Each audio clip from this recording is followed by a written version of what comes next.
is your local property expert in South East London and North Kent, specialising in residential sales, lettings and block management. Hello, so today I'm absolutely delighted to be joined by no other than one of our very favourite property experts within the property industry. Which is even more exciting that just over a month ago, from King Charles's first New Year's Honours list, my guest speaker today was awarded the prestigious OBE in recognition for her many years of tireless service to the property sector. It is therefore my pleasure to introduce to you Kate Faulkner, OBE, Chair of the Home Buyers and Sellers Group. Thank you, Kate, for joining me. Oh, thank you. What a lovely introduction. You're welcome. Well, congratulations on your OBE. That is such a fantastic achievement. You must be delighted. I kind of am now. I'm not going to lie. I thought the whole thing was a hoax and I found it extraordinarily stressful until I think it was 10:30. You're allowed to tell people 10:30 the night before the 31st, before the New Year's Eve. And I didn't even believe it then until I saw it in writing. So it took, I just couldn't believe it. It's such an overwhelming thing to have. So yes, I have to say I'm enjoying it now, now that I know it's real. Well, you deserve it. And I'm glad you're actually enjoying it now. So today I'm going to ask you a few questions about you, because I'm sure that our listeners are going to want to know lots of questions. So first of all, how did your property journey actually start? Well, for those that have a very good memory, like ourselves, do you remember the 1990s recession? Oh, yes. So I was living in Croydon. I'm the youngest of three. And my first knowledge really of the property market was my older brother and sister, I hope they might be mentioning it, going into negative equity because they bought sort of 89 before everything crashed. Me and my friend, and it's quite it's a story of today, but I don't think people realise it's been around for a long time. We were on, I don't know, on good salaries in those days, but it was about 12 grand. We couldn't afford a £65,000 2-bed terrace in Croydon. So we worked together and we decided to buy together. And we bought, I think, in 93. And I'd worked out that if you buy a property that needs doing up, then you can get it a bit cheaper. Yeah. And that might help us not lose money like so many people were at that time. And we didn't do much to the property. It was my first sort of DIY stint. So we did a bit of plastering. We needed new carpets, curtains. I think we put in a new bathroom. We couldn't afford it, to be honest. So we renovated this little cottage. And then a few years later, I think it was because it took till 97. Again, people don't realise that recession lasted 1990 to 1997. And a few years later, my friend was getting married. And so they very kindly, the value was about 63,000, so not too bad from 65 in those days. But they very kindly just took over my half of the mortgage. So none of us really lost anything. So I've always grown up with property that it can lose you money. Yeah. Not this money maker that it seemed to become since then. So I got into it then. And then I started buying properties and doing them up, mostly 2 or 3 in the morning, because I had a pretty big job at the time. So I don't think I slept in a bed for quite some time. And I then sort of made a bit of money from those, and my dad became ill and I know he needed looking after and I needed to move nearer my mum, and I thought, oh, what am I going to do? So I took a year off, and as you do when you take a year off, I did an MBA. Okay. That's my idea of a year off. And we had to set up a business, and I ended up joining this business, which was one of the first property portals in the UK. Okay, that's really interesting. Before Rightmove, before the various, was it Find a Property? Do you remember Find a Property all those years ago? That is Zoopla, I believe, today. That's how it morphed into. And I still think we had the best name though. Our name was Good Migrations. That is a great name. And come on, you can't tell me another property portal has done as well as us. We set that up, but there was 164 other companies doing that at the same time. We did quite well actually, and then when the likes of Rightmove and the other teams sort of came along and captured all the agents, it was difficult to move forward. But I'd met some guys, and I moved into relocation market, changed that. Then set up the self-build and renovation centre, then went back to the other company and did part exchange. And I just probably slightly unusually, I never stuck to any traditional routes. So I've just worked pretty much in every sector by purpose, because I really wanted to learn how the property market works. So we've worked from sort of lender through to removal, developers included, and picked up quite a lot of information along the way. Yeah, so true. You need to work in it to actually understand it, know it, and feel it. So you cannot call yourself an expert unless you've actually done it. So, it's commendable, really, to actually have got into all of those different things and be the first portal owner. Wow. I mean, I know one of the first. The other one, I don't even remember this one, do you remember easier.com? No. I remember when they started Rightmove, and it was free. Oh, this is before. Wonderful. Yeah, this is before then. Yeah. Well, easier.com was set up with 10 million quid back in 99, 2000 to get rid of agents. Really? And I turned down funding from somebody to turn our portal in to get rid of agents, because I said, no, we're always going to need agents. Yes, yeah. Oh, and I still believe that today. Yes, I agree with you. I think that agents do have a place. Very much so. But it needs regulation, but we'll talk about that later. Doesn't it just? Don't get me started. We'll be here all day. I will, but not just yet. So, but I'd like to really get you to talk about the Home Buyers and Sellers Group and the achievements that you've actually achieved to date and what you do actually within that group. Yeah, that's a great question. So what does the Home Buying and Selling Group do? So my hat really that I wear is the consumer hat first. But for me to be able to advise and help consumers, I've got to understand and I've got to know the industry really well. So I kind of do wear several hats. It's defending the industry when it needs it, but also telling it off when it needs it. And the same for consumers. And one of the things I got really frustrated about, I don't know about you, but I used to get invited along to meetings and everybody was there in property to represent their members. And I'm like, well, no, I want you all to represent consumers. Because actually, if we all unite behind looking after the consumer, then we'll all get on much better.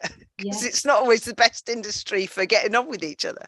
So I originally set up the Lettings Industry Council, and that went very well, so well that I then met up with one of the civil servants at a Society of Licensed Conveyancers conference, and they were just reporting back on their investigation into how they could improve the home buying and selling process, which included why it went wrong.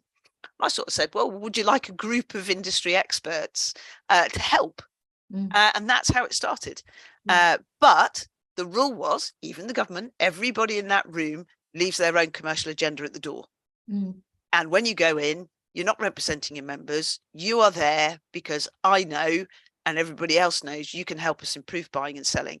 But for buyers and sellers, that's it. And the industry has to change accordingly. So that's what we do. So we set out and said, okay, what's the worst things and why are these things happening and what can we do about it? And the biggest thing, I guess, that's come out of this, which is starting to change already, is upfront information. So let's face it, when we put a property typically on the market and somebody makes an offer, they haven't got anywhere near the information they need. And because of that, that's why about a third of sales collapse after offer stage. And it's also why it takes so long, because we're finding this information after the event rather than before.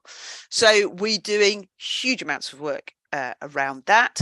We also want to improve the consistency of information. So because there's so many parties, from lenders through to removal companies involved in the home buying and selling process, everybody's telling everybody different things. And we need to unite behind some agreed consistent information that will help consumers. It will take, you can move, if you do a good job, between 8 to 10 weeks. But at the moment, without lots of upfront information, it could take you up to 20. So we need to be consistent about that and not give false promises. So we're doing a lot on the consumer education side. And for example, the .gov guides that you see online, which are excellent, the how to buy and how to sell guys. And indeed, there's a super one on leasehold. You wouldn't think that was exciting to read, but they're brilliantly written as well. So we have a working relationship where we help the government with the things that they're doing, and they help us with the things that we're doing, because sometimes we can do stuff ourselves. And sometimes we can't. So good example of that is when the stamp duty holidays came in, we knew we were in trouble, and that a lot of people we wouldn't be able to get them through the end of March deadline. And we not only worked well with government on that, but we also worked well with each other. Agents and legal companies sent out letters to everybody to say, you must make sure you have the money, or we can't guarantee, because we can't guarantee your sale will go through. And on top of that, the media were fantastic actually on this occasion and really got that message out to everybody. And I remember the next deadline was June. I was on a call on radio, and this chap was supposed to complete at the end of March, didn't, and completed at 5 to 5 on the end of June one. And the presenter said, what would you have done if you hadn't completed? And he went, oh, well, I'd had this letter and I knew I needed to make sure I had the stamp duty ready. And that was music to my ears. So a lot of what we're doing on the home buying selling group is making sure that everybody's giving that consistency of message, so that we guide sellers and buyers in the best way that we can. Government's introducing different legislation on things like leasehold, so we will work with them on that, and we'll let them know it's a very honest relationship, what we want, and they'll let us know what's possible. So those are really the things we're doing, but it's pretty extensive. We have small things that we're trying to do, and we have big things that are going to take some years to implement. But a really small change that everybody could make tomorrow, that everybody's agreed is the right thing to do, is if you are going to market your property, make sure you instruct your legal company the day of marketing, or indeed before, and get yourself a property pack so all the legals are ready from day one. I don't know about you, Maxine. I've always done this for a long time, and it makes such a difference to your purchase and sale. Such a difference. I totally agree. I remember working in leasehold as we do when the LPE1 came out, and this is something we'd fought for years, because there are so many block managing agents that just sit on their hands when the requirement comes in to actually produce the sales pack, and of course that will hold up the sale totally. So it was music to my ears when we worked with government and they actually agreed, but then so many agents just wasn't actually completing the LPE1. Now everyone knows about it, so it is the case of we just have to keep nagging. Yes. Well, hopefully we can nag less, but also we can nag with lots of consistent voices. And I have to say, there's different. The government's done good things on some things with property and not so good things, but I think the support that we've had and the help and guidance, and the relationship we have certainly with the civil servants, because obviously the housing ministers aren't lasting that long, then that's been absolutely fantastic, and that will mean good changes will come. Definitely. And with the way things are now, everything on portals, the unique number for a property and everything, there is absolutely no reason, as you say, why a property can't be sold from the time that someone says I want to buy it within 8 weeks. Absolutely. So in all of our interest to actually get on and actually do it. So. And the difference it can make, I think. So obviously, because we sold I think we did 1.6 million in 21 transactions versus the norm of 1.2. We can't invent brokers, legal companies, agents like you with your experience like yourself. So we did that off the back of the same number of people, effectively. And because I instructed the legal company from day one, had a efficient legal company doing the selling for me, we put ours on the market, I think, my mum's house mid-August, and we'd completed on the 17th of November.